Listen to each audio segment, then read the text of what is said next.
Tragis nasib Bambang Dwi Priyanto, lelaki berusia 65 tahun itu harus menghadapi tangan besi Pol PP Kota Malang. Warungnya yang menjual nasi goreng babi ditutup aparat, alasannya nggak masuk akal. Bambang telah berjualan nasi goreng babi di wilayah itu sejak tahun 90-an, dan selama itu pula tidak pernah ada masalah. Penutupan warung itu berawal dari postingan video netizen di Instagram tentang nasi goreng babi di Malang, tapi tidak ada keterangan spesifik di sana. Pemosting video juga tidak meminta izin ke Bambang. Karena postingan itu viral saat Pol PP Kota Malang menertibkan pedagang nasi goreng babi itu. Tiba-tiba saja Pol PP dan kawanannya menggeruduk lapak jualan Bambang.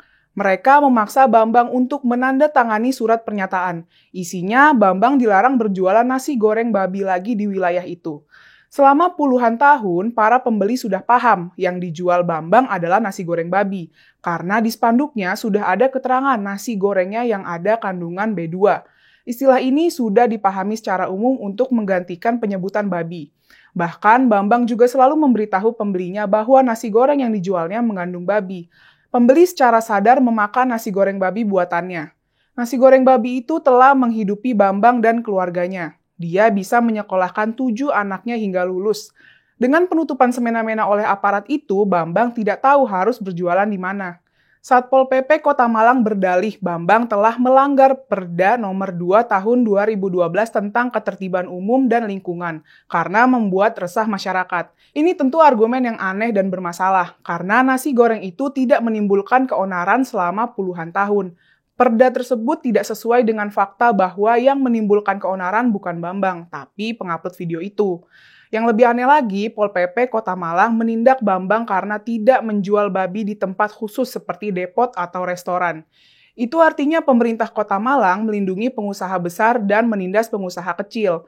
Untuk ukuran Bambang, dari mana dia bisa menyewa tempat semewah restoran? Bambang hanya pedagang kaki lima, sama seperti PKL lain. Dia hanya penjual kecil. Lalu, apa bedanya berjualan olahan babi di kaki lima dan restoran? Kalau yang satu dibolehkan, yang lain juga harus dibolehkan. Hukum tidak boleh tebang pilih begitu. Padahal, asalkan dicantumkan dengan jelas bahwa nasi goreng itu mengandung babi, selesai urusan. Tapi kalau alasannya karena tidak berizin, maka seluruh PKL di kawasan itu tidak berizin, seperti Bambang. Tapi kenapa hanya Bambang yang ditertibkan? Pemkot Kota Malang telah melakukan kezoliman, padahal persoalan Bambang bisa diselesaikan baik-baik. Pemkot bisa membersihkan namanya. Bambang bisa tetap berjualan dengan keterangan jelas bahwa dia menjual olahan babi. Tapi solusi itu sengaja tidak dilakukan. Pemkot Malang lebih memilih menggunakan tangan besi. Bahkan memaksa Bambang menandatangani pernyataan. Pemaksaan ini saja mestinya telah cukup untuk menjebloskan pelakunya ke penjara. Penindasan terhadap PKL di Malang ini menunjukkan kualitas pemerintahan kita yang pro pengusaha besar dan sinis dengan pengusaha kecil, karena mungkin pertimbangannya soal pemasukan daerah. Pengusaha besar setor pajak, dan mungkin sekali uang amplop.